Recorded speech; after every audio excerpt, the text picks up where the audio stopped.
लाग्यो फाइनली लाग्यो मलेसियातिर। अब त त्यहाँ अझै 4 बजिसक्यो होइन। यहाँ बोर्डिङ पास सब भयो पनि होइन। ब्याग लिएर टक्क रेडी भएर टक्क हिरो चट्ट बनेर होइन वेटिङ रुममा बसिरहेको छु। अङ्कलहरू हुनुहुन्छ, अरू छ लाग्यो। अब एकछिनमा अब गाडी आउँछ लिनलाई जानुपर्ने हुन्छ। कस्तो छ यात्रा तपाईँहरूलाई पनि देखाउँला है त। कसरी बस जाने बेला भइसक्यो।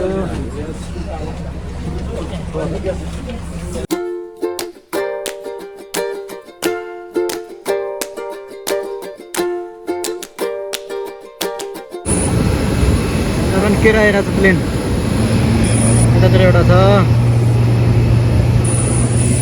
यता चाहिँ हामी छु।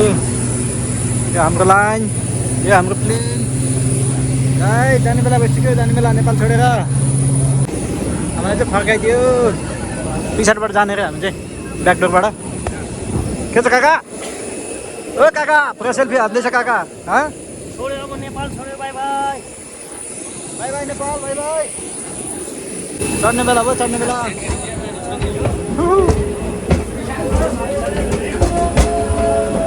यति भएपछि नेपाल छोडियो। अब के गर्नु त, नेपाल छोडियो छोडियो छोडियो छोडियो नेपाल छोडियो।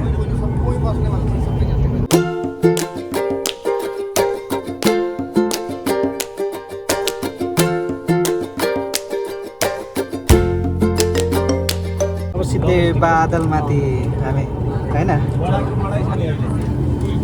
यो त गाउँहरूतिर चलेको बस जस्तो भइहाल्यो नि, सातो लग्दैन यसरी त मरिहाल्छ नि।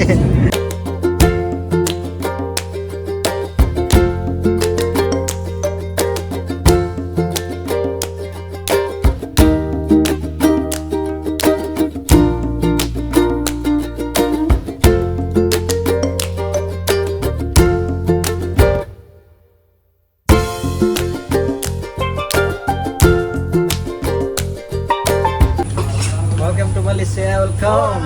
फाइनली आइपुग्यो मलेसिया, गरिसक्यो। हो काका कस्तो भयो यात्रा? मलेसिया राम्रोसँग आइपुग्यो। हो साफ छ त्यो के अरे काठमाडौँबाट उड्दाखेरि त मलाई त्यो एकचोटि बादलमाथि आउँदाखेरि त सातो गएको थियो मेरो एकचोटि। तपाईँलाई केही भयो भएन? मलाई त केही पनि भएन, राम्रोसँग आइपुग्यो। मलेसियाको एयरपोर्टमा हिँड्दैछु अहिले। कति घन्टा वेटिङ गर्नुपर्ने हो कोलालम्पुर होइन, भोलि बिहानसम्म होला मेरो विचार। कोलालम्पुर एयरपोर्टमा सब लाइन लागेन यहाँ।